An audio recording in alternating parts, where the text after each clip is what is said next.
চলমান ভারী বৃষ্টি আরও ৩ থেকে ৪ দিন অব্যাহত থাকার পূর্বাভাস দিয়েছে আবহাওয়া অধিদপ্তর। জুলাইয়ের প্রায় প্রতিদিনই থাকবে বৃষ্টি। দেশের সব নদী বন্দরগুলোকে ১ আর সমুদ্র বন্দরকে ৩ নম্বর সতর্ক সংকেত দেখে যেতে বলা হয়েছে। মৌসুমী বায়ুর প্রভাবেই ভারী বৃষ্টি হচ্ছে বলে জানিয়েছে আবহাওয়া অফিস। এখন জন্ম সনদ দিয়ে খোলো বিকাশ স্টুডেন্ট অ্যাকাউন্ট। নিজের বিকাশ নিজে কর। আবহাওয়া অফিস জানাচ্ছে, সোমবার থেকে মঙ্গলবার সকাল পর্যন্ত ১১টি স্টেশনে অতি ভারী বৃষ্টি রেকর্ড করা হয়েছে।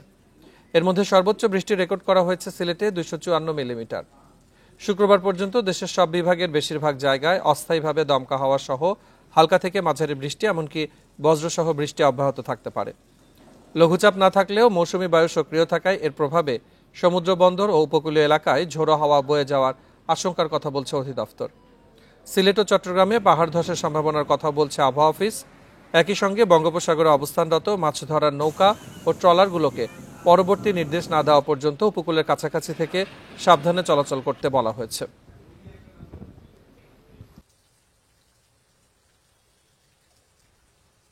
সর্বোচ্চ বৃষ্টিপাত রেকর্ড করা হয়েছে গত ২৪ ঘন্টায় সিলেটে ২৯৪ মিলিমিটার এবং ২০০ মিলিমিটারের উপরে ৩টে স্টেশনে বৃষ্টিপাত রেকর্ড করা হয়েছে। নেত্রকোনায় ২১৫ মিলিমিটার, ফেনীতে ২০৮ মিলিমিটার।